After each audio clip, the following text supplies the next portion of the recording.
Hi friends, welcome back to Tanshik world. ഇന്ന് വന്നിരിക്കുന്നത് വ്യത്യസ്തമായിട്ടുള്ള എന്നാൽ നല്ല രുചികരമായിട്ടുള്ള ഒരു പോളയുടെ റെസിപ്പി ആയിട്ടാണ്. വളരെ ഈസി ആയിട്ട് നമുക്ക് തയ്യാറാക്കിയെടുക്കാൻ പറ്റുന്ന ഒരു റെസിപ്പിയാണിത്. വൈകുന്നേരങ്ങളിൽ ചായയുടെ കൂടിയൊക്കെ ഇതൊരു പീസ് മാത്രം മതിയാകും. വീഡിയോ കണ്ടിട്ട് നിങ്ങൾക്ക് ഇഷ്ടപ്പെടുകയാണെങ്കിൽ ലൈക്ക് ചെയ്യാനും ഷെയർ ചെയ്യാനും സബ്സ്ക്രൈബ് ചെയ്യാനും ആരും മറക്കരുത്. അതുപോലെ ഈ വീഡിയോ നിങ്ങളുടെ ഫ്രണ്ട്സിനും ഫാമിലിക്കൊക്കെ ഒന്ന് ഷെയർ ചെയ്ത് കൊടുക്കണേ. നമുക്ക് വീഡിയോയിലോട്ട് പോകാം. ഇതിനായിട്ട് ആദ്യം തന്നെ ഒരു പാനിലേക്ക് കുറച്ച് ഓയിൽ ഒഴിച്ചു കൊടുത്തിട്ടുണ്ട്. ഓയിലൊന്ന് ചൂടായതിന് ശേഷം 2 സവാള ഇതുപോലെ ചെറുതായിട്ട് കട്ട് ചെയ്തത് ചേർത്ത് കൊടുക്കാം. എന്നിട്ട് നല്ലതുപോലെ ഒന്ന് വഴറ്റി കൊടുക്കണം. സവാള നന്നായിട്ടൊന്ന് വഴന്ന് വരുമ്പോഴേക്കും ഇതിലേക്ക് 2 പച്ചമുളകും ഒരു ചെറിയ കഷ്ണം ഇഞ്ചിയും ചെറുതായിട്ട് അരിഞ്ഞത് ചേർത്ത് കൊടുക്കാം. അതുകൂടി ചേർത്തിട്ട് നല്ലതുപോലെ ഒന്ന് വഴറ്റിയെടുക്കാം. ഈ ഒരു ഇഞ്ചിയുടെയും പച്ചമുളകിൻ്റെയൊക്കെ പച്ചമണം മാറുന്നതുവരെ നല്ലതുപോലെ വഴറ്റിയെടുക്കണം. അതിനുശേഷം ഇതിലേക്ക് 1/4 ടീസ്പൂൺ മഞ്ഞൾപ്പൊടിയും 1 ടീസ്പൂൺ മുളക് പൊടിയും 1/2 ടീസ്പൂൺ ചിക്കൻ മസാല പൗഡറും ചേർത്ത് കൊടുക്കുന്നുണ്ട്. ചിക്കൻ മസാല പൗഡറിന് പകരം ഗരം മസാല പൊടി ചേർത്ത് കൊടുക്കാവുന്നതാണ്. ഇനി ഇതെല്ലാം കൂടി നല്ലതുപോലെ ഒന്ന് വഴറ്റിയെടുക്കാം. പൊടിയുടെയൊക്കെ പച്ചമണം മാറുന്നതുവരെ ലോ ഫ്ലെയിമിലിട്ടിട്ട് നല്ലതുപോലെ ഒന്ന് വഴറ്റി കൊടുക്കാം. അതിനുശേഷം ഇതിലേക്ക് ചേർത്ത് കൊടുക്കുന്നത് ഫ്രൈ ചെയ്ത് വെച്ചിരിക്കുന്ന സോസേജാണ്. ഇനി നിങ്ങൾക്ക് സോസേജ് ഇഷ്ടമല്ലെന്നാണെങ്കിൽ ചിക്കൻ ഫ്രൈ ചെയ്തത് എല്ലൊക്കെ കളഞ്ഞിട്ട് ബോൺലെസ് പീസസ് ആയിട്ട് ചെറുതായിട്ട് ഇങ്ങനെ കൈകൊണ്ട് പിച്ചിട്ട് അത് ചേർത്ത് കൊടുക്കാവുന്നതാണ്.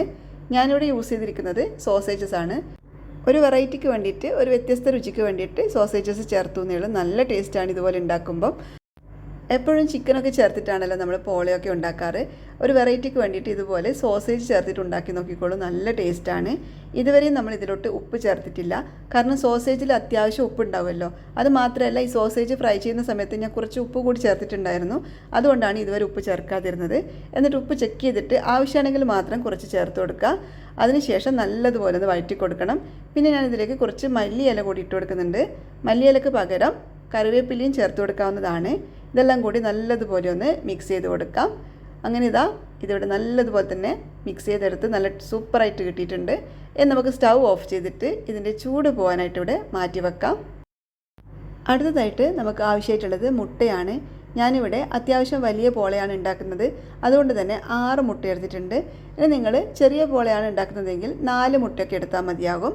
മുട്ട ഒരു ബൗളിലോട്ട് ഇട്ട് കൊടുത്തിട്ടുണ്ട്. അതിനുശേഷം നല്ലതുപോലെ ഒന്ന് ബീറ്റ് ചെയ്തെടുക്കണം. ഞാനൊരു ഹാൻഡ് വിസ്ക് വെച്ചിട്ടാണ് ബീറ്റ് ചെയ്തെടുക്കുന്നത്. ഹാൻഡ് വിസ്ക് ഇല്ലയെന്നാണെങ്കിൽ ഫോർക്ക് വെച്ചിട്ട് നല്ലതുപോലെ ബീറ്റ് ചെയ്തെടുത്താൽ മതി. നന്നായിട്ട് തന്നെ ഒന്ന് ബീറ്റ് ചെയ്തെടുക്കണം. അതിനുശേഷം ഇതിലേക്ക് ചേർത്ത് കൊടുക്കുന്നത് പാലാണ്. 2 ടേബിൾ സ്പൂൺ പാല് ചേർത്ത് കൊടുത്തിട്ടുണ്ട്. ഒപ്പം തന്നെ 2 ടേബിൾ സ്പൂൺ മൈദയും ചേർത്ത് കൊടുക്കുകയാണ്. മൈദാപ്പൊടി കൂടി ചേർത്ത് കൊടുത്തിട്ടുണ്ട്. ഒത്തിരി ചേർത്ത് കൊടുക്കരുത്, ഈ ഒരു ക്വാണ്ടിറ്റി തന്നെ ചേർത്താൽ മതി.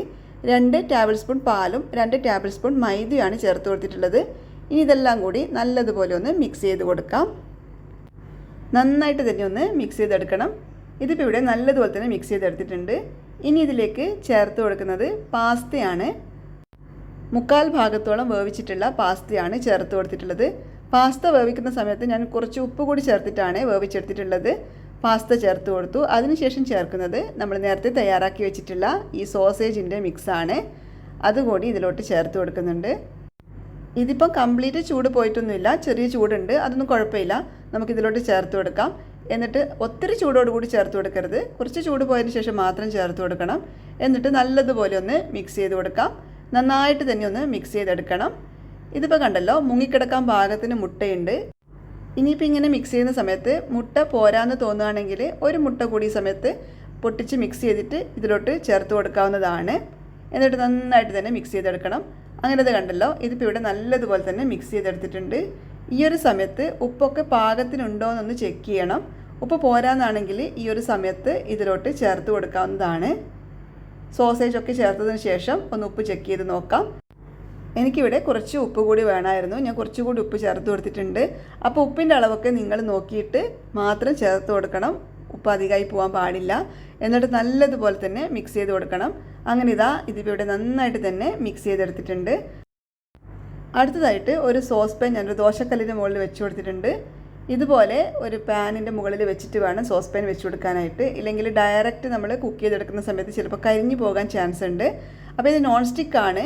ഇതിലേക്ക് ഓയിലൊന്നും അപ്ലൈ ചെയ്ത് കൊടുക്കേണ്ട ആവശ്യമൊന്നുമില്ല. എന്നാലും ഞാൻ കുറച്ച് ബട്ടർ ഒന്ന് സ്പ്രെഡ് ചെയ്ത് കൊടുക്കുന്നുണ്ട്. കുറച്ച് ടേസ്റ്റും കൂടി കൂടാൻ വേണ്ടിയിട്ടാണ് ഇങ്ങനെ ചെയ്ത് കൊടുക്കുന്നത്. നിർബന്ധമൊന്നുമില്ല. നോൺ സ്റ്റിക്ക് ആയത് കാരണം പെട്ടെന്ന് തന്നെ നമുക്ക് ഇളകി കിട്ടുന്നതായിരിക്കും. അപ്പോൾ ഞാൻ വശങ്ങളിലൊക്കെ കുറച്ച് ബട്ടർ തേച്ച് കൊടുത്തിട്ടുണ്ട്. ഇനി ഇതിലേക്ക് നമ്മൾ തയ്യാറാക്കി മാറ്റി വെച്ചിരിക്കുന്ന ഈ ഒരു പാസ്തയുടെ മുട്ടയുടെയും സോസേജിൻ്റെ ഒക്കെ മിക്സ് നമുക്ക് ഇതിലോട്ട് ഇങ്ങനെ ഒഴിച്ചു കൊടുക്കാം. 6 മുട്ടയൊക്കെ ചേർത്തത് കൊണ്ട് തന്നെ ഇത് അത്യാവശ്യം വലിയ പോളയായിരിക്കും. അപ്പോൾ ഇത് കണ്ടല്ലോ, ഇതിപ്പോൾ ഇത്രയേ ഉള്ളൂവെങ്കിലും ഇത് കുക്കായി വരുമ്പോൾ ഈ പാത്രത്തിൻ്റെ മുകൾ ഭാഗം വരെ ഉണ്ടാവും. ഇനി ഇത് നല്ലതുപോലെ ഒന്ന് ലെവൽ ചെയ്ത് കൊടുക്കണം. ഒരു സ്പൂൺ വെച്ചിട്ട് നല്ലതുപോലെ ഇങ്ങനെ ലെവൽ ചെയ്ത് കൊടുത്താൽ മതി. അല്പം ഒന്ന് പ്രസ് ചെയ്തുകൊണ്ട് നന്നായിട്ടൊന്ന് ലെവൽ ചെയ്ത് കൊടുക്കാം. വശങ്ങളിലൊക്കെ നല്ലതുപോലെ ഫില്ലാകത്തക്ക വിധത്തിൽ നല്ലതുപോലെ തന്നെ ഒന്ന് ലെവൽ ചെയ്ത് കൊടുക്കണം. നന്നായിട്ടൊന്ന് ലെവൽ ചെയ്തെടുത്ത ശേഷം ഇനി ഇത് അടച്ച് വെച്ചിട്ട് ഒന്ന് കുക്ക് ചെയ്തെടുക്കണം. ലോ ഫ്ലെയിമിലിട്ടിട്ട് വേണം കുക്ക് ചെയ്തെടുക്കാനായിട്ട്. കാരണം ഇതിലധികം ഉള്ളത് മുട്ടയാണ്, അതുകൊണ്ട് പെട്ടെന്ന് തന്നെ കരിഞ്ഞു പോകാൻ ചാൻസ് ഉണ്ട്. ഇനി ഇതിൻ്റെ ഈ ഒരു ഹോൾ ഉണ്ടല്ലോ, ഇങ്ങനത്തെ ഒരു മൂടിയാണെങ്കിൽ ഈ ഒരു ഹോള് ഒരു പേപ്പറോ അല്ലെങ്കിൽ ഒരു ടിഷ്യൂ പേപ്പറോ വെച്ചിട്ട് ഒന്ന് കവർ ചെയ്ത് കൊടുക്കണം. അങ്ങനെ ആകുമ്പം സ്റ്റീം പുറത്തു പോകാതെ വളരെ പെട്ടെന്ന് തന്നെ നമുക്ക് കുക്കായി കിട്ടുന്നതായിരിക്കും. ഇനി ഇത് ലോ ഫ്ലെയിമിലിട്ടിട്ട് 30 മുതൽ 35 മിനിറ്റ് വരെ ഒന്ന് കുക്ക് ചെയ്തെടുക്കാം. അങ്ങനെ ഇതിപ്പോൾ ഇവിടെ ഒരു 35 മിനിറ്റ് ആയിട്ടുണ്ട്. ഞാൻ ഓപ്പൺ ചെയ്ത് നോക്കുകയാണ്. നല്ലതുപോലെ തന്നെ വെന്ത് കിട്ടിയിട്ടുണ്ട്. ഇനി ഇത് അടുപ്പിൽ നിന്ന് മാറ്റി വെക്കാം. ഇതിപ്പോൾ ഇവിടെ ചൂടൊക്കെ ചെറുതായിട്ടൊന്ന് പോയി കിട്ടിയിട്ടുണ്ട്. ആ ഒരു സമയത്ത് ഞാൻ വേറൊരു പ്ലേറ്റിലോട്ട് മാറ്റി കൊടുക്കുകയാണ്. നല്ല ബ്യൂട്ടിഫുൾ ആയിട്ട് തന്നെ കിട്ടിയിട്ടുണ്ട്. കണ്ടല്ലോ, പാത്രത്തിലൊന്നും ഒട്ടും തന്നെ ഒട്ടിപ്പിടിച്ചിട്ടൊന്നുമില്ല. നല്ല ബ്യൂട്ടിഫുൾ ആയിട്ട് തന്നെ കിട്ടിയിട്ടുണ്ട്. സാധാരണ പോള തയ്യാറാക്കിയെടുക്കുന്നതിനെക്കാട്ടും ഒരു 5-10 മിനിറ്റ് കൂടുതലായിട്ട് വേണ്ടി വരും ഈ ഒരു പോള തയ്യാറാക്കിയെടുക്കാനായിട്ട്. അപ്പോൾ ഇത് കണ്ടല്ലോ, ഈ ഒരു ഭാഗവും വേണമെങ്കിൽ നിങ്ങൾക്ക് ഒരു ദോശക്കല്ലിൽ വെച്ചിട്ടൊന്ന് മുറിച്ചെടുക്കാവുന്നതാണ്. ഞാൻ അങ്ങനെ ചെയ്യുന്നില്ല, ഇങ്ങനെ മാത്രമേ ചെയ്യുന്നുള്ളൂ. ഇനി ഇതൊന്ന് കട്ട് ചെയ്ത് നോക്കണം. നല്ല സോഫ്റ്റ് ആയിട്ടുള്ള പോളയാണിത്. ജസ്റ്റ് ഒന്ന് കട്ട് ചെയ്ത് നോക്കിയാലോ. നല്ല സോഫ്റ്റാണ്. കട്ട് ചെയ്യുമ്പോൾ തന്നെ നിങ്ങൾക്ക് മനസ്സിലാകുന്നുണ്ടാവും. നൈഫിലൊന്നും ഒട്ടും തന്നെ ഒട്ടിപ്പിടിക്കുന്നൊന്നുമില്ല. നല്ലതുപോലെ തന്നെ നമുക്ക് കട്ട് ചെയ്തെടുക്കാൻ പറ്റുന്നുണ്ട്. അടിപൊളി ടേസ്റ്റി ആയിട്ടുള്ള, അത്യാവശ്യം ഹെവി ആയിട്ടുള്ള നല്ലൊരു പോളയാണിത്. ഇതുപോലെ പാസ്തയും സോസേജും ഒക്കെ ചേർത്തിട്ട് ഉണ്ടാക്കുകയാണെങ്കിൽ കുട്ടികൾക്കൊക്കെ തീർച്ചയായിട്ടും ഇഷ്ടപ്പെടും. ഇതിങ്ങനെ ചൂടോടുകൂടി തന്നെ കഴിക്കണം, അപ്പോഴായിരിക്കും നല്ല ടേസ്റ്റ് ഉണ്ടാവുക. തണുത്തിട്ട് കഴിക്കുന്നതിനെക്കാട്ടും നല്ലത് ചൂടോടുകൂടി തന്നെ കഴിക്കുന്നതായിരിക്കും. വീഡിയോയിൽ പറയുന്നത് പോലെ വളരെ കുറച്ച് കാര്യങ്ങൾ മാത്രം ഒന്ന് ശ്രദ്ധിച്ചാൽ മതി. ആർക്കും നല്ല പെർഫെക്റ്റ് ആയിട്ടുള്ള പോള തയ്യാറാക്കിയെടുക്കാൻ പറ്റും.